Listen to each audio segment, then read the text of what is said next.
بسم اللہ الرحمن الرحیم۔ محترم ناظرین، السلام علیکم۔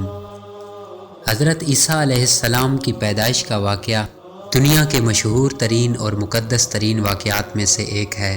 یہ واقعہ نہ صرف اسلامی تعلیمات بلکہ مسیحی اور یہودی روایات میں بھی تفصیل سے بیان کیا گیا ہے۔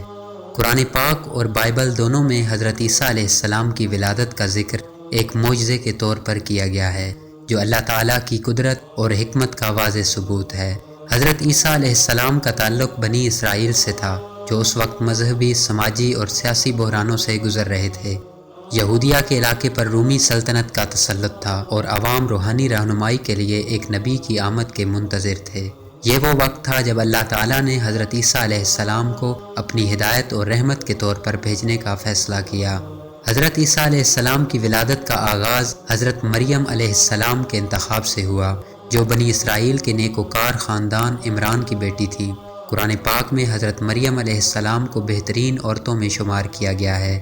اللہ تعالیٰ نے حضرت مریم علیہ السلام کو ایک خاص مقصد کے لیے منتخب کیا اور ان کی پاکیزگی، عبادت گزاری اور روحانی بلندی کی وجہ سے انہیں عظیم معجزے کے لیے چنا۔ حضرت مریم علیہ السلام کے والدین نے انہیں بیت المقدس کی خدمت کے لیے وقف کر دیا تھا۔ وہ اپنی زندگی عبادت اور روحانی مشغولیات میں گزار رہی تھی کہ ایک دن اللہ تعالیٰ نے فرشتہ جبرائیل علیہ السلام کو ان کے پاس بھیجا۔ قرآن پاک میں اس واقعے کو یوں بیان کیا گیا ہے: جب فرشتوں نے کہا، اے مریم، بے شک اللہ نے تجھے چن لیا، تجھے پاک کیا اور تجھے سارے جہاں کی عورتوں پر فضیلت دی۔ فرشتہ جبرائیل نے انہیں خوشخبری دی کہ وہ اللہ کے حکم سے ایک بیٹے کو جنم دیں گی، جس کا نام عیسیٰ رکھا جائے گا۔ حضرت مریم علیہ السلام حیرت زدہ ہوئیں، کیونکہ وہ کنواری تھی اور ان کی شادی نہیں ہوئی تھی۔ قرآن پاک میں ان کا سوال بیان ہوا ہے۔ مریم نے کہا، میرے ہاں بیٹا کیسے ہو سکتا ہے جب مجھے کسی مرد نے ہاتھ تک نہیں لگایا؟ فرشتے نے جواب دیا، یہ تو اللہ کا حکم ہے، وہ جو چاہتا ہے پیدا کرتا ہے۔ اللہ کے حکم سے حضرت مریم علیہ السلام کو حمل ٹھہرا۔ یہ ایک معجزہ تھا جو انسانی فطرت کے اصولوں سے بالاتر تھا۔ حمل کے دوران حضرت مریم علیہ السلام کو لوگوں کے سوالات اور الزامات کا سامنا کرنا پڑا، کیونکہ ان کے لیے یہ ناقابل یقین بات تھی کہ ایک کنواری عورت بغیر کسی مرد کے بچے کو جنم دے سکتی ہے۔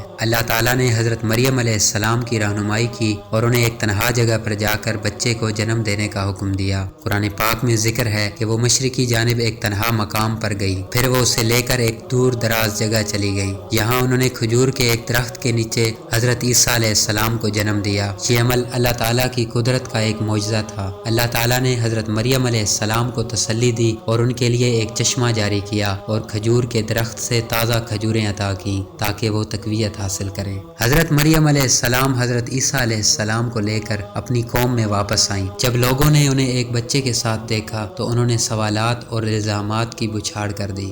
قرآن پاک میں ان کی قوم کے اعتراضات کو یوں بیان کیا گیا ہے: اے مریم، یہ تو نے کیا غضب کیا؟ نہ تو تیرے والد برے آدمی تھے اور نہ ہی تیری والدہ بدکار تھی۔ اللہ کے حکم سے حضرت عیسیٰ علیہ السلام نے ایک شیرخوار بچے کی حیثیت سے بولنا شروع کیا اور اپنی والدہ کی پاکیزگی اور اللہ کی قدرت کو بیان کیا۔ میں اللہ کا بندہ ہوں، اس نے مجھے کتاب دی اور نبی بنایا ہے۔ حضرت عیسیٰ علیہ السلام کی ولادت اور ان کا بچپن اللہ تعالیٰ کی قدرت اور حکمت کا مظہر تھے۔ ان کی پیدائش بنی اسرائیل کے لیے ایک نشان تھی تاکہ وہ اللہ کی ہدایت کو پہچانے اور اس کے احکامات کی پیروی کریں۔ یہ واقعہ اللہ تعالیٰ کی اس طاقت کو ظاہر کرتا ہے کہ وہ قدرت کے تمام اصولوں کو بدل سکتا ہے۔ حضرت عیسیٰ علیہ السلام کی ولادت کا ذکر قرآن پاک میں تفصیل سے موجود ہے اور یہ واقعہ اسلامی تعلیمات میں ایمان کا حصہ ہے۔ قرآن پاک میں فرمایا گیا ہے، اور ہم نے اسے اس کی ماں کو ایک نشانی بنایا اور انہیں ایک اونچی جگہ پر رکھا جہاں آرام اور پانی تھا۔ مسیحی روایات کے مطابق حضرت عیسیٰ علیہ السلام کی ولادت بیت الحم میں ہوئی اور یہ واقعہ